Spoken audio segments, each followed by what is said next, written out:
இயேசுவில் எனக்கு பிரியமான சகோதர சகோதரிகளே, இன்று ஆண்டின் பொது காலத்தின் 18ஆம் வாரம் வியாழக்கிழமையில் நாம் இருக்கின்றோம். இந்த நாள் உங்களுக்கு நீ நாளாக அமைய வாழ்த்துகிறேன், ஜெபிக்கின்றேன். இன்றைய இறைவார்த்தை சிந்தனைகளுக்கு நாம் கவனமுடன் செவிகொடுப்போம்.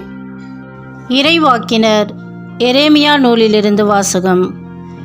அதிகாரம் 31. இறை வார்த்தைகள் 31 34 முடிய. இதோ நாள்கள் வருகின்றன, அப்பொழுது நான் இஸ்ரேல் வீட்டாரோடும் யூதாவின் வீட்டாரோடும் புதிய உடன்படிக்கை ஒன்றை செய்து கொள்வேன் என்கிறார் ஆண்டவர். அவர்களுடைய மூதாதையரை எகிப்து நாட்டினின்று விடுவிப்பதற்காக அவர்களை நான் கைப்பிடித்து நடத்தி வந்தபொழுது அவர்களோடு செய்து கொண்ட உடன்படிக்கையை போன்று இது ஈராது. நான் அவர்களின் தலைவராயிருந்தும் என் உடன்படிக்கையை அவர்கள் மீறிவிட்டார்கள் என்கிறார் ஆண்டவர். அந்நாள்களுக்கு பிறகு இஸ்ரேல் வீட்டாரோடு நான் செய்ய இருக்கும் உடன்படிக்கை இதுவே. என் சட்டத்தை அவர்கள் உள்ளத்தில் பதிப்பேன், அதை அவர்களது இதயத்தில் எழுதி வைப்பேன். நான் அவர்களின் கடவுளாயிருப்பேன், அவர்கள் என் மக்களாயிருப்பார்கள் என்கிறார் ஆண்டவர். இனிமேல் எவரும் ஆண்டவரை அறிந்து கொள்ளும் என தமக்கு அடுத்து இருப்பவருக்கோ சகோதரருக்கோ கற்றுத்தர மாட்டார். ஏனெனில் அவர்களுள் பெரியோர் முதல் சிறியோர் வரை அனைவரும் என்னை அறிந்து கொள்வர் என்கிறார் ஆண்டவர். அவர்களது தீச்செயல்களை நான் மன்னித்து விடுவேன், அவர்களுடைய பாவங்களை இனிமேல் நினைவு கூற மாட்டேன். ஆண்டவரின் அருள்வாக்கு. இறைவனுக்கு நன்றி. பதிலுரை பாடல் பல்லவி. கடவுளே, தூயதோர் உள்ளத்தை என்னுள்ளே படைத்தருளும். கடவுளே, தூயதோர் உள்ளத்தை என்னுள்ளே படைத்தருளும். உறுதி தரும் ஆவியை, புதுப்பிக்கும் ஆவியை என்னுள்ளே உருவாக்கியருளும். உமது முன்னிலையிலிருந்து என்னை தள்ளிவிடாதையும், உமது தூய ஆவியை என்னிடமிருந்து எடுத்து விடாதையும். பல்லவி. கடவுளே, தூயதோர் உள்ளத்தை என்னுள்ளே படைத்தருளும். மீட்பின் மகிழ்ச்சியை மீண்டும் எனக்கு அளித்தருளும். தன்னார்வ மனம் தந்து என்னை தாங்கியருளும். அப்பொழுது குற்றம் செய்தோருக்கு வழிகளை கற்பிப்பேன், பாவிகள் உம்மை நோக்கி திரும்புவர். பல்லவி. கடவுளே, தூயதோர் உள்ளத்தை என்னுள்ளே படைத்தருளும். ஏனெனில் பலியினால் உம்மை மகிழ்விக்க முடியாது. நான் எரிபலி செலுத்தினாலும் நீர் அதில் நாட்டம் கொள்வதில்லை. கடவுளுக்கேற்ற பலி நொறுங்கிய நெஞ்சமே. கடவுளே, நொறுங்கிய குற்றமுணர்ந்த உள்ளத்தை நீர் அவமதிப்பதில்லை. பல்லவி. கடவுளே, தூயதோர் உள்ளத்தை என்னுள்ளே படைத்தருளும். அல்லேலுயா, அல்லேலுயா. உன் பெயர் பேதுரு. இந்த பாறையின் மேல் என் திருச்சபையை கட்டுவேன். பாதாளத்தின் வாயில்கள் அதன் மேல் வெற்றி கொள்ளா. அல்லேலுயா. ஆண்டவரே, நற்செய்தியை தகுந்த விதத்தில் எடுத்து சொல்ல என் உள்ளத்தையும் உதட்டையும் தூய்மையாக்கும். ஆண்டவர்களோடு இருப்பாராக, உன் ஆன்மாவோடும் இருப்பாராக. மத்தேயு எழுதிய பரிசுத்த நற்செய்தியிலிருந்து வாசகம். ஆண்டவரே, மாட்சி உமக்கே. மத்தேயு நற்செய்தி அதிகாரம் 16 இறை வார்த்தைகள் 13 23 முடிய. அக்காலத்தில் இயேசு பிலிப்பு செசரியா பகுதிக்கு சென்றார். அவர் தம் சீடரை நோக்கி, மானிட மகன் யார் என்று மக்கள் சொல்கிறார்கள் என்று கேட்டார். அதற்கு அவர்கள், சிலர் திருமுழுக்கு யோவான் எனவும், வேறு சிலர் எலியா எனவும், மற்றும் சிலர் எரேமியா அல்லது பிற இறைவாக்கினருள் ஒருவர் என்றும் சொல்கின்றனர் என்றார்கள். ஆனால் நீங்கள் நான் யார் என சொல்கிறீர்கள் என்று அவர் கேட்டார். சீமோன் பேதுரு மறுமொழியாக, நீர் மெசியா, வாழும் கடவுளின் மகன் என்று உரைத்தார். அதற்கு இயேசு, யோனாவின் மகனான சீமோனே, நீ பேறு பெற்றவன். ஏனெனில் எந்த மனிதரும் இதை உனக்கு வெளிப்படுத்தவில்லை, மாறாக விண்ணகத்திலுள்ள என் தந்தையே வெளிப்படுத்தியுள்ளார். எனவே நான் உனக்கு கூறுகிறேன், உன் பெயர் பேதுரு. இந்த பாறையின் மேல் என் திருச்சபையை கட்டுவேன். பாதாளத்தின் வாயில்கள் அதன் மேல் குடிகொள்ளா. விண்ணரசின் திறவுகோல்களை நான் உன்னிடம் தருவேன். மண்ணுலகில் நீ தடை செய்வது விண்ணுலகிலும் தடை செய்யப்படும்.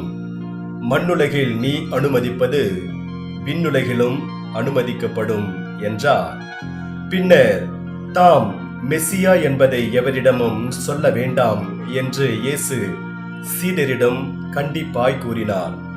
இயேசு தாம் எருசலேமுக்கு போய் மூப்பர்கள், தலைமை குருக்கள், மறைநூல் அறிஞர்கள் ஆகியோரால் பலவாறு துன்பப்படவும், கொலை செய்யப்படவும், 3ஆம் நாள் உயிருடன் எழுப்பப்படவும் வேண்டும் என்பதை தம் சீடருக்கு அந்நேரம் முதல் எடுத்துரைக்க தொடங்கினார். பேதுரு அவரை தனியே அழைத்து கடிந்து கொண்டு, ஆண்டவரே, இது வேண்டாம், இப்படி உமக்கு நடக்கவே கூடாது என்றார். ஆனால் இயேசு பேதுருவை திரும்பி பார்த்து, என் கண்முன் நில்லாதே சாத்தானே, நீ எனக்கு தடையாயிருக்கிறாய். ஏனெனில் நீ கடவுளுக்கு ஏற்றவை பற்றி எண்ணாமல் மனிதருக்கு ஏற்றவை பற்றியே எண்ணுகிறாய் என்றார். ஆண்டவரின் அருள் வாக்கு. கிறிஸ்துவே உமக்கு புகழ். நற்செய்தி வாக்கினால் என்னுடைய பாவங்கள் அகல்வதாக. ஆமென். கடவுளுக்கு ஏற்றவை பற்றி எண்ணுவோம். இறையேசுவில் எனக்கு பிரியமான சகோதர சகோதரிகளே, செருப்பு தைக்கும் இளைஞன் ஒருவன் இருந்தான். ஒரு நாள் அவன் ஒரு கனவு கண்டான். அந்த கனவில் இயேசு கிறிஸ்து தோன்றி, நீ உலகெங்கும் சென்று படைப்பிற்கெல்லாம் நற்செய்தியை அறிவி என்றார். தனக்கு வந்த அந்த கனவை இளைஞன் ஒரு பெரியவரிடம் சொன்னபோது அவர் அவனிடம், இந்த கனவை நம்புவதா வேண்டாமா என்று தெரியவில்லையே. கடவுள் நினைத்தால் உன்னுடைய உதவியின்றியும் என்னுடைய உதவியின்றியும் உலக மக்களுக்கு நற்செய்தி அறிவிக்க முடியும். அதனால் பொறுத்திருந்து பார். ஒருவேளை இந்த கனவு மீண்டுமாக வந்தால் உடனே கடவுளுடைய நற்செய்தியை அறிவிக்க கிளம்பிவிடு என்றார். இளைஞனும் சரியென கேட்டுக்கொண்டு வழக்கம் போல் தன் வேலையை பார்க்க தொடங்கினான். கொஞ்சம் நாள் போன பிறகு ஒரு நாள் அவனுக்கு மீண்டுமாக முன்பு வந்த அதே கனவு வந்தது. அதை பற்றி அவன் பெரியவரிடம் சொன்னபோது, கடவுள் உன்னை தன்னுடைய பணிக்கென அழைக்கிறார், இதில் எந்த ஒரு சந்தேகமும் இல்லை. அதனால் நீ சீக்கிரமாக புறப்படு என்றார். அந்த இளைஞன்தான் இங்கிலாந்திலிருந்து இந்தியாவிற்கு வந்து நற்செய்தி அறிவித்து ஆயிரக்கணக்கான மக்களை ஆண்டவர் மீது நம்பிக்கை கொள்ள செய்த வில்லியம் கரே. இவர் 1761 முதல் 1834 வரை இருந்தார். ஆம், இறையேசுவில் பிரியமானவர்களே, இங்கிலாந்திலிருந்து இந்தியாவிற்கு நற்செய்தி அறிவிக்க வந்த வில்லியம் காரே தனக்கு ஏற்றவை பற்றி எண்ணாமல் கடவுளுக்கு ஏற்றவை பற்றியே எண்ணினார். அதனால்தான் அவரால் மிக சிறப்பாக நற்செய்தி பணியை செய்ய முடிந்தது. இன்று நாம் வாசிக்க கேட்ட இறைவார்த்தை நாம் கடவுளுக்கு ஏற்றவை பற்றி எண்ண வேண்டும் என்பதை அழைக்கிறது. இன்றைய நற்செய்தி வாசகம் 2 பகுதிகளாக இருக்கிறது. முதல் பகுதியில் இயேசு தம் சீடரிடம், மானிட மகன் யார் என மக்கள் சொல்கிறார்கள், நீங்கள் நான் யார் என சொல்கிறீர்கள் என்று கேட்கிறார். இதற்கு சீமோன் பேதுரு, நீர் மெசியா, வாழும் கடவுளின் மகன் என்று சொல்லும்போது இயேசு அவரை பாராட்டுவதோடு முடிக்கிறார்.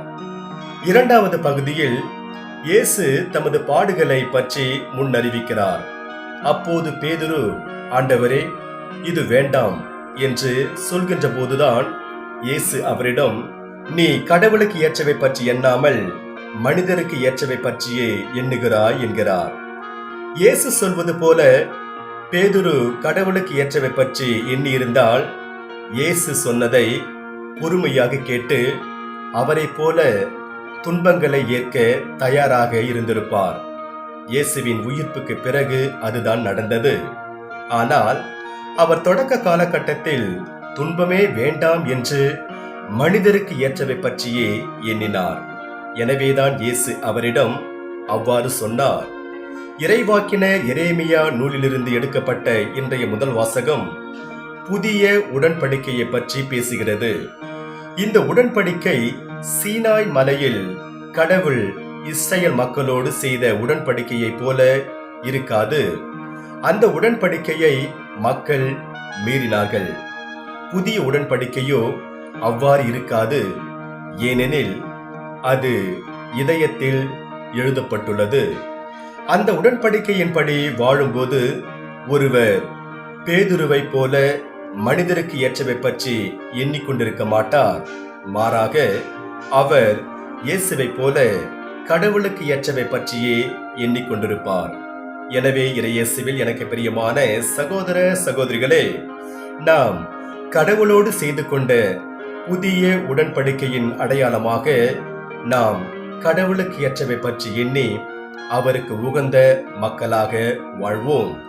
இன்று நமக்கு கொடுக்கப்படுகின்ற இறை சிந்தனையாக, உடன்படிக்கைக்கேற்ப வாழ்வதே கடவுளின் மக்களுக்கு அழகு. ஆண்டவரின் திருவுளம் நிறைவேற உழைப்பது பெரிய பேறு. ஆண்டவரின் திருவுளத்தை நிறைவேற்றி வாழ்வதில் இயேசுவே நமக்கு முன்மாதிரி. இன்று நமக்கு கொடுக்கப்படுகின்ற இறை வார்த்தையாக, உமது திருவுளத்தை நிறைவேற்றுவதில் நான் மகிழ்ச்சி அடைகிறேன் என்று திருப்பாடல் 40 அதிகாரம் 8 திருப்பாடல் ஆசிரியர் கூறுகிறார். எனவே இயேசுவில் பிரியமானவர்களே, நாம் இயேசுவை போல கடவுளின் திருவுளத்தை நிறைவேற்றுவதில் மகிழ்ச்சி கண்டு இறையருளை நிறைவாக பெறுவோம். இறைவன் உங்கள் அனைவரையும் நிறைவாக ஆசீர்வதிப்பாராக. ஆமென்.